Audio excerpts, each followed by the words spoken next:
सत श्री अकाल, नमस्कार, आदाब अर्जे दोस्तों। मैं सुरिंदर मचाकी लैके हाजिर हाँ। सुरिंदर मचाकी लाइव परत दर परत ते तुहाडा सब दा स्वागत है। दोस्तों, जब मैं तुहाडे नाल हुण गल कर रहा तो मेरे जहन च अज सवेर दियां 3 खबरां दी सुर्खियां घूम रहियां ने। पहली सुर्खी ये कहती है कि शौक नहीं मजबूरी। इस शौक नहीं मजबूरी की खबर का विस्तार बोलता कि पिंडां दे विच जिथे प्रवासी मजदूरां दे जान करके झोने की लवाई च खेती सैक्टर नूं खेती मजदूरां दा बहुत वड्डे पद्धर ते संकट का सामना करना पै रहा। तो इस संकट नूं घटाउण विच जिथे झोने की लवाई विच नवे तजर्बे किए जा रहे हैं, उत्थे पढ़ियां लिखियां MA BEd स्टाफ नर्सिंग का कोर्स कीतियां होर भी उच्च कोटि की पढ़ाई कर चुकियां कुड़ियां जिन्हें नौकरियां ना मिलने करके बेकार बैठियां ने, वो झोना ला रही ने। इस तरह कारपोरेट सैक्टर या प्राइवेट अदारियां चों लॉकडाउन करके रोजगार गवा चुके मुंडे भी पिंडां दे विच झोने लवा रहे हैं। खबर नूं ट्विस्ट दिंदे बहुत सारे अखबारां ने व्यंग कस्सिया कि मास्टर झोना ला रहा, कोई स्टाफ नर्स कोई होर। ते एक होर खबर जिहड़ी इहदे नाल ही मिलदी जुलदी है, वो तुहाडे नाल सांझी करनी चाहना। असल दे विच तिन्ने जिहड़ियां सुर्खियां ने बिना शक अड्डो अड्डी ने ते अड्डो अड्डी अखबारां जां मीडिया च प्रकाशित होईयां ने, पर सारी सुर्खियां दी नाड़ूआ नाड़ इक्के थां जुड़दी है, वो है व्यवस्था साडे राज प्रबंध ते दूजी खबर की सुर्खी हैगी है, एक एजेंसी है CNI का सर्वे है कि इस लॉकडाउन दे विच 150 मिलियन लोकां तो रोजगार खुस्या। खबर का विस्तार बोलता है कि पंजाब दे विच 35.6 ते हरियाणे विच 37.7% लोकां तो रोजगार खुस्या। खबर ये भी जिक्र करती है कि यह सर्वे पंजाब दे अपने मजदूरां वर्ग ते कीता गया क्योंकि जिहड़े प्रवासी मजदूर ने वो अपने घरां नूं परत चुके सी। ते इस तो कुछ दिन पहलां दा एक सर्वे है सेंटर फॉर मोनीटरिंग इंडियन, उहदी एजेंसी की खबर भी कह रही सी कि अप्रैल तक 12 करोड़ 20 लाख रोजगार लोकां तो खोया गया। हालांकि इसे खबर ने अगे जाके दस्सिया कि मई दे विच कुछ लोकां लॉकडाउन खुल्लण करके कुछ लोकां दे रोजगार दे मौके बहाल हो गए इंडस्ट्री नाल, ते इहदे च 2 करोड़ लोग जिहड़े हैगे ने रोजगार ते परत आए। ते एक होर जिहड़ा सर्वे अजकल मीडिया दे विच चर्चा का मुद्दा बनया होया, वो पंजाब यूनीवर्सिटी के बिजनस विभाग वालों किया गया। ऑनलाइन सर्वे का विस्तार ये कहता है, हालांकि बहुत पक्की सर्वे है तो बहुत सारे ये हैडिंग एंड सब हैडिंग के विच जिहड़े तत्थ दिते गए ने। सर्वे कह रहा कि शहरों के विच 22% लोगों तो रोजगार खुस्या, 7% जिहड़ी फीसदी है वो अर्ध बेरोजगार होए ने। टोटल 29% बेकारी का अंकड़ा शहरी खेत्र के दसदा। तो पेंडू खेत्र में 23% मुकम्मल तौर पर बेकार होए, तो 8% लोगों तो अर्ध जिहड़ा कदे कदाई रोजगार उन्होंने मिले, टुटवीं दिहाड़ी मिली, वो 31% कह रहा। तो जितों तक ये अपना सर्विस सैक्टर की गल करता है, तो यह सर्वे कहता कि ठेके मुलाजमां दे विच 62% जिहड़े मुलाजम ने उन्हां तो पूरी तरह रोजगार खुस गया, तो कुछ नूं तनख्वाहां घट कह के जां टुटवें रूप च 23% वो है। टोटल वो कह रहा कि 85% जिहड़े ठेका मुलाजम प्रभावित होए ने। किसानी के संबंध में अंकड़ा कह रहा कि 12% ਕਿਸਾਨੀ ਖੇਤਰ ਵਿੱਚ ਬੇਕਾਰੀ ਹੈ ਅਤੇ 35% ਉਹ ਕਹਿ ਰਿਹਾ ਅਰਧ ਹੈ। ਇਸ ਤਰ੍ਹਾਂ ਕਈ ਜਿਹੜੇ ਮਤਲਬ ਸੈਕਟਰ ਨੇ ਵੰਡੇ ਨੇ। ਪ੍ਰਾਈਵੇਟ ਸੈਕਟਰ ਦੇ ਵਿੱਚ ਅੰਕੜਾ ਬੋਲਦਾ ਕਿ 32% ਲੋਕ ਪੂਰੀ ਤਰ੍ਹਾਂ ਬੇਕਾਰ ਹੋ ਗਏ ਅਤੇ 31% ਅਰਧ ਬੇਕਾਰ ਹੋ ਗਏ ਨੇ।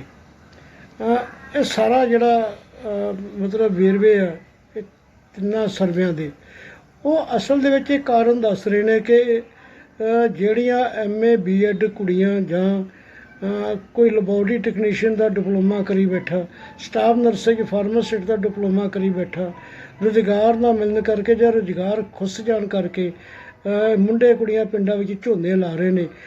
ਉਹ ਅਸਲ ਦੇ ਵਿੱਚ ਉਹਨਾਂ ਦਾ ਸ਼ੌਂਕ ਨਹੀਂ, ਮਜਬੂਰੀ ਹੈ, ਅਤੇ ਮਜਬੂਰੀ ਦੀ ਜੜ੍ਹ ਇਹ ਤਿੰਨੇ ਸਰਵੇ ਦੱਸ ਰਹੇ ਨੇ। ਚੌਥੀ ਗੱਲ ਮੈਂ ਆਪਣੇ ਨਾਲ ਜੋੜਦੇ ਹਾਂ, ਜਦੋਂ ਦਾ ਲਾਕਡਾਊਨ 1 ਸ਼ੁਰੂ ਕੀਤਾ ਗਿਆ ਅਤੇ ਇਹਦੇ ਵਿੱਚ ਵਾਰ-ਵਾਰ ਇਹ ਜ਼ਿਕਰ ਆ ਰਿਹਾ ਕਿ ਮੁਲਕ ਨੂੰ ਆਤਮ ਨਿਰਭਰ ਬਣਾਉਣਾ ਅਤੇ ਜਿਹੜਾ ਆਪਦਾ ਨੂੰ ਅਫਸਰ ਵਜੋਂ ਵਰਤਣਾ। ਇਹ ਸਾਰੇ ਕੁਛ ਦੇ ਵਿੱਚ ਇਹ ਵੀ ਕਹਿ ਰਹੇ ਨੇ ਕਿ ਅਸੀਂ 20 ਲੱਖ ਕਰੋੜ ਦਾ ਪੈਕੇਜ ਦੇ ਕੇ ਜਿਹੜੀ ਮੁਲਕ ਦੀ ਇਕੋਨਮੀ ਹੈ ਇਹਨੂੰ ਖੜੇ ਪੈਰੀ ਕਰਨ ਦੀ ਬੂਸਟ ਡੋਜ਼ ਦਿੱਤੀ ਹੈ। ਇਹ ਸਾਰੇ ਕੁਛ ਤਾਂ ਕੁੱਲ ਮਿਲਾ ਕੇ ਸਿੱਟਾ ਇਹ ਕੱਢਦੇ ਨੇ ਕਿ ਹੁਣ ਜਿਹੜੀ ਅਰਥਚਾਰੇ ਦੇ ਵਿੱਚ ਖੜੋਤ ਆਈ ਹੈ, ਅਰਥਚਾਰੇ ਦੇ ਵਿੱਚ ਜਿਹੜੀ ਗਿਰਾਵਟ ਦਾ ਦੌਰ ਸ਼ੁਰੂ ਹੋਇਆ ਇਹ ਦੂਰ ਹੋ ਜਾਏਗਾ ਅਤੇ ਅੱਛੇ ਦਿਨ ਮੁੜ ਪਰਤ ਆਉਣਗੇ। ਦੋਸਤੋ, ਜੋ ਮੈਂ ਅੱਗੇ ਵੀ ਆਪਾਂ ਚਰਚਾ ਕਰ ਚੁੱਕੇ ਹਾਂ ਕਿ ਜੋ ਅਰਥਚਾਰੇ ਦੇ ਵਿੱਚ ਗਿਰਾਵਟ ਹੈ ਉਹ ਕਿ ਲੋਕਡਾਊਨ ਦੇ ਵੇਲੇ ਨਹੀਂ ਆਈ, ਪਹਿਲਾਂ ਵੀ ਸੀ। ਪਹਿਲਾਂ ਵੀ ਰੀਅਲ ਅਸਟੇਟ, ਟਰਾਂਸਪੋਰਟ, ਆਟੋਮੋਬਾਈਲਜ਼ ਅਤੇ ਹੋਰ ਕਈ ਜਿਹੜੇ ਖਿੱਤੇ ਨੇ ਉਹ ਗੰਭੀਰ ਜਿਹੜਾ ਗਿਰਾਵਟ ਦਾ ਸ਼ਿਕਾਰ ਸੀ। ਪ੍ਰੋਡਕਸ਼ਨ ਵੱਧ ਹੋ ਰਹੀ ਸੀ, ਸਰਪਲਸ ਹੋ ਰਹੀ ਸੀ, ਸੇਲ ਨਹੀਂ ਹੋ ਰਹੀ ਸੀ, ਮਾਰਕੀਟ 'ਚ ਮੰਗ ਲਗਾਤਾਰ ਡਿੱਗਣ ਕਰਕੇ ਉਹਦੇ ਵਿੱਚ ਉਤਪਾਦਨ ਘਟਾਇਆ ਗਿਆ ਅਤੇ ਜਿਹੜੇ ਲੋਕਾਂ ਤੋਂ ਰੁਜ਼ਗਾਰ ਖੁੱਸੇ ਜਾਂ ਤਨਖਾਹ ਘਟਾਈ ਗਈ। ਇਹ ਸਾਰਾ ਕੁਛ ਅਸੀਂ ਪਹਿਲਾਂ ਦੇਖਿਆ।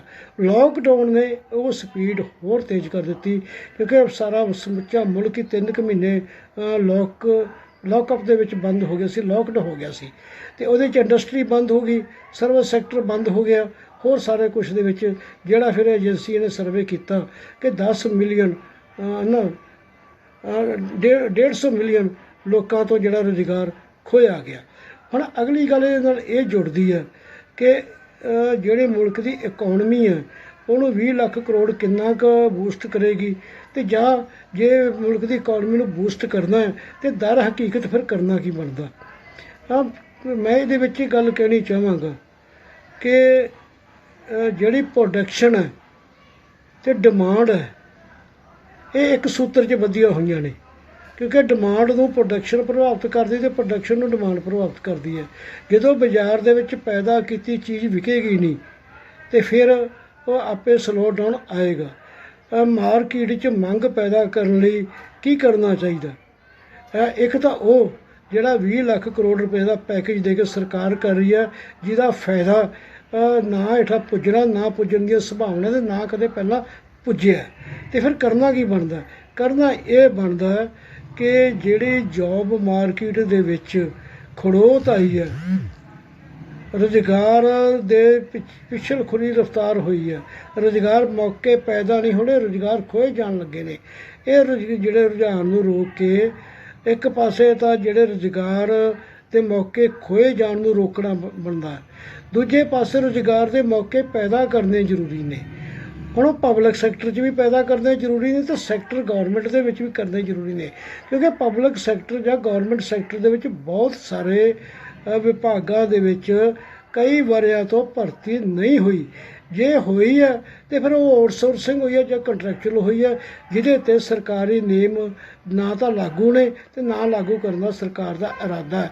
ਉੱਥੇ ਵੀ ਬੰਧੂਆ ਮਜ਼ਦੂਰਾਂ ਵਰਗਾ ਵਿਹਾਰ ਕੀਤਾ ਜਾਂਦਾ, ਕਿਸੇ ਨੂੰ 10,000, ਕਿਸੇ ਨੂੰ 6,000 ਅਤੇ ਕਿਸੇ ਨੂੰ 20,000 ਤੋਂ ਵੱਧ ਕਿਤੇ ਉਜਰਤ ਨਹੀਂ ਦਿੱਤੀ ਜਾ ਰਹੀ। ਇਹ ਸਾਰਾ ਕੁਛ ਅਸੀਂ ਦੇਖ ਰਹੇ ਹਾਂ। ਹੁਣ ਇੱਥੇ ਕਰਨਾ ਕੀ ਬਣਦਾ? ਕਰਨਾ ਇਹ ਬਣਦਾ ਕਿ ਜਿਹੜੀ ਪਬਲਿਕ ਸੈਕਟਰ ਦੇ ਵਿੱਚ ਖਾਲੀ ਪਈਆਂ ਅਸਾਮੀਆਂ ਨੇ ਉਹ ਤੁਰੰਤ ਭਰੀਆਂ ਜਾਣ, ਬੈਕਲੌਗ ਪੂਰਾ ਕੀਤਾ ਜਾਵੇ। ਸਾਡੇ ਮੁੱਖ ਮੰਤਰੀ ਸਾਹਿਬ ਉਹਨਾਂ ਨੇ ਕੁਝ ਦਿਨ ਪਹਿਲਾਂ ਕਿਹਾ ਸੀ ਕਿ ਹਰ ਸਾਲ ਸਰਕਾਰੀ ਵਿਭਾਗਾਂ 'ਚ ਪੰਜਾਬ ਦਿਆਂ 'ਚ 12,000 ਮੁਲਾਜ਼ਮ ਰਿਟਾਇਰ ਹੁੰਦੇ ਨੇ। ਉਹਨਾਂ ਦੀ ਥਾਂ 'ਤੇ ਉਹਨਾਂ ਨੇ ਇਹ ਨਹੀਂ ਦੱਸਿਆ ਭਰਤੀ ਕਿੰਨੇ ਕੀਤੇ ਜਾਂਦੇ ਨੇ। ਜਾਂ ਟੋਟਲ ਬੈਕਲੌਗ ਕੀਤਾ ਕਿੰਨਾ। ਤੇ ਜਿਹੜੇ ਇਹ ਪੈਦਾ ਜੇ ਭਰਤੀ ਜਿਹੜੀ ਕਰ ਲਈ ਜਾਵੇ, ਕਦੇ ਕਿਸੇ ਵੇਲੇ ਸਰਕਾਰ ਹੁੱਬ ਕੇ ਕਹਿੰਦੀ ਸੀ ਕਿ ਸਾਡੇ 7 ਲੱਖ ਮੁਲਾਜ਼ਮ ਨੇ, ਤੇ ਅੱਜ ਕੀ ਕਹਿੰਦੀ ਆ? ਅੱਜ ਮੁਲਾਜ਼ਮ ਜਿਹੜੇ ਰੈਗੂਲਰ ਨੇ ਪੰਜਾਬ ਸਰਕਾਰ ਦੇ ਵਿਭਾਗਾਂ 'ਚ ਕੋਈ 3,62,000 ਜਾਂ 65,000 ਦਾ ਅੰਕੜਾ ਹੈ। ਤੇ ਜੇ ਅਸੀਂ ਜਿਹੜੇ ਬੋਰਡ ਕਾਰਪੋਰੇਸ਼ਨਾਂ ਦੇ ਵੀ ਮਿਲਾ ਲਈਏ ਤਾਂ 5-5.5 ਲੱਖ ਤੋਂ ਵੱਧ ਨਹੀਂ ਬਣਦੇ। ਮਤਲਬ ਇਹ ਕਿ ਅੱਧੇ ਤੋਂ ਵੱਧ ਜਿਹੜੀਆਂ ਅਸਾਮੀਆਂ ਸਰਕਾਰੀ ਵਿਭਾਗਾਂ ਵਿੱਚ ਖਾਲੀ ਪਈਆਂ ਨੇ, ਉਹ ਭਰਨੀਆਂ ਬਣਦੀਆਂ ਨੇ। ਔਰ ਜਿਹੜੀ ਵੈਲਫੇਅਰ ਸਟੇਟ ਹੈ, ਜਿਹੜੇ ਲੋਕਾਂ ਨੂੰ ਗੁੱਡ ਗਵਰਨੈਂਸ ਜਿਹੜੀ ਡਿਲੀਵਰ ਕਰਨੀ ਹੈ, ਲੋਕਾਂ ਨੂੰ ਕੰਮ ਜਿਹੜਾ ਹੈਗਾ ਕੰਮ ਦੇ ਵਿੱਚ ਆਸਾਨੀ ਦੇਣੀ ਹੈ, ਉਹਦੇ ਵਾਸਤੇ ਭਰਤੀ ਕਰਨੀ ਜ਼ਰੂਰੀ ਹੈ। ਪਰ ਸਰਕਾਰਾਂ ਕਰ ਨਹੀਂ ਰਹੀਆਂ। ਘਰ ਘਰ ਨੌਕਰੀ ਦੇਣ ਦਾ ਵਾਅਦਾ ਕਰਕੇ ਕਾਂਗਰਸ ਆਈ ਸੀ, ਕਿੰਨਿਆਂ ਕੋਲ ਨੌਕਰੀ ਘਰ ਘਰ ਮਿਲੀ? ਆਹ ਥੋੜ੍ਹੇ ਦਿਨ ਹੋਏ ਮੈਂ ਗੱਲ ਆਪਾਂ ਕਰ ਰਹੇ ਸੀ ਇਹਨਾਂ ਅੰਕੜਿਆਂ ਦੀ। ਅੱਜ ਵੱਡੇ ਪੱਧਰ ਉੱਤੇ ਪਿੰਡਾਂ ਦੇ ਵਿੱਚ ਨੌਜਵਾਨ ਬੇਕਾਰ ਨੇ, ਸ਼ਹਿਰਾਂ ਵਿੱਚ ਵੀ ਬੇਕਾਰ ਨੇ। ਹਾਲਾਂਕਿ ਮਗਨਰੇਗਾ ਸਰਕਾਰ ਨੇ ਦਿੱਤਾ ਸੀ ਕਿ ਨੌਜਵਾਨਾਂ ਨੂੰ ਜਾਂ ਜਿਹੜੇ ਲੋਕ ਮਜ਼ਦੂਰ ਨੇ, ਜੇ ਉਹ ਚਾਹੁਣ ਆਪਣੇ ਨੂੰ ਰਜਿਸਟਰ ਕਰਵਾ ਕੇ 100 ਦਿਨਾਂ ਦਾ ਰੁਜ਼ਗਾਰ ਜਾਂ ਰੁਜ਼ਗਾਰ ਇੰਤਜ਼ਾਰ ਭੱਤਾ ਦਿੱਤਾ ਜਾਵੇ। ਹਕੀਕਤ ਇਹ ਬੋਲਦੀ ਹੈ ਕਿ 10 ਤੋਂ 11 ਦਿਨਾਂ ਤੋਂ ਵੱਧ ਕਿਸੇ ਨੂੰ ਰੁਜ਼ਗਾਰ ਨਹੀਂ ਮਿਲਿਆ। ਸ਼ਹਿਰਾਂ ਦੇ ਵਿੱਚ ਤਾਂ ਇਹੋ ਜਿਹੀ ਕੋਈ ਸਕੀਮ ਹੈ ਹੀ ਨਹੀਂ। ਇਹ ਸਾਰੇ ਕੁਛ ਦੇ ਵਿੱਚ ਘਰ ਘਰ ਰੁਜ਼ਗਾਰ ਦੇਣਾ ਬਣਦਾ ਹੈ, ਪਰ ਹੋ ਇੱਦਾਂ ਨਹੀਂ ਰਿਹਾ। ਕਿਉਂ? ਕਿਉਂਕਿ ਸਰਕਾਰ ਦੀ ਨੀਤ ਹੀ ਨਹੀਂ। ਅੱਜ ਹਾਲਾਤ ਕੀ ਨੇ?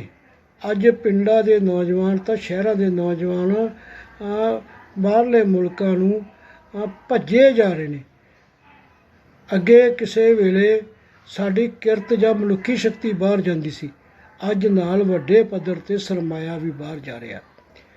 ਔਰ ਕਦੇ ਜਿਹੜੇ ਵੱਡੇ ਸ਼ਹਿਰ ਹੁੰਦੇ ਸੀ, ਮਹਾਨਗਰ, ਉਹਨਾਂ ਵਿੱਚ ਹੀ ਆਈਲੈਟਸ ਜਾਂ ਇਮੀਗ੍ਰੇਸ਼ਨ ਦੇ ਦਫ਼ਤਰ ਹੁੰਦੇ ਸੀ। ਤੇ ਅੱਜ ਹਾਲਾਤ ਕੀ ਨੇ? ਅੱਜ ਸਾਡੇ ਕਸਬਿਆਂ ਵਿੱਚ ਵੀ ਇਹ ਖੁੱਲ੍ਹ ਗਏ ਨੇ।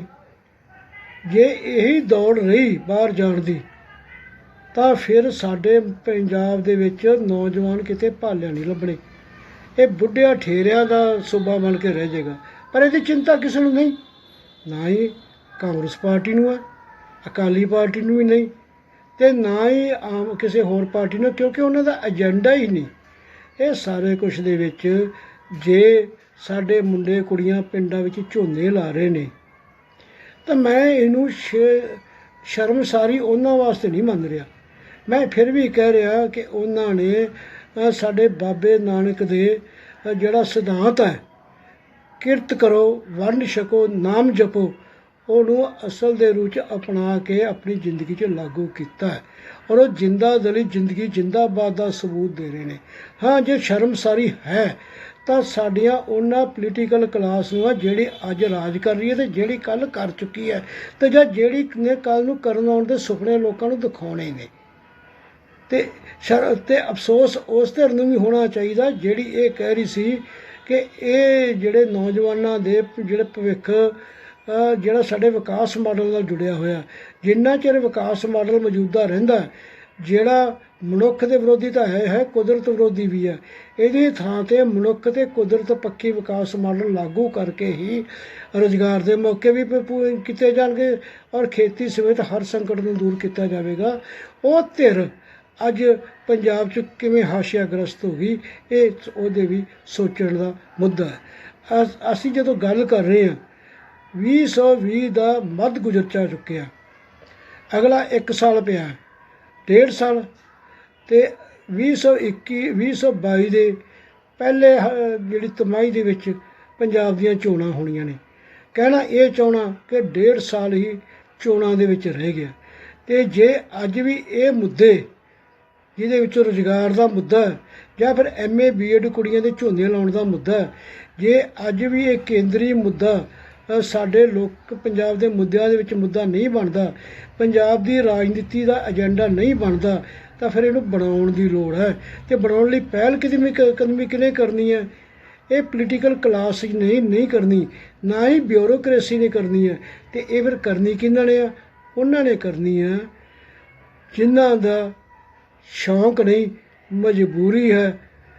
ਤਪਦੇ ਪਾਣੀ ਦੇ ਵਿੱਚ, ਕੜਕਦੀ ਧੁੱਪ ਦੇ ਵਿੱਚ ਗੋਡੇ ਗੋਡੇ ਸਲਵਾਰਾਂ ਜਾਂ ਪੈਂਟਾਂ ਟੰਗ ਕੇ ਜਾਂ ਕਛਹਿਰੇ ਪਾ ਕੇ ਨੰਗੇ ਪੈਰੀ ਤਪਦੇ ਪਾਣੀ 'ਚ ਝੋਨਾ ਲਾ ਰਹੇ ਨੇ। ਇਹ ਉਹਨਾਂ ਦਾ ਏਜੰਡਾ ਹੈਗਾ ਅਤੇ ਉਹਨਾਂ ਨੂੰ ਏਜੰਡਾ ਬਣਾਉਣਾ ਪੈਣਾ। ਅਤੇ ਅੱਜ ਇਸੇ ਹੀ ਗੱਲ ਨਾਲ ਮੈਂ ਆਪਣੀ ਗੱਲ ਨੂੰ ਸਮਾਪਤ ਕਰਦਾ।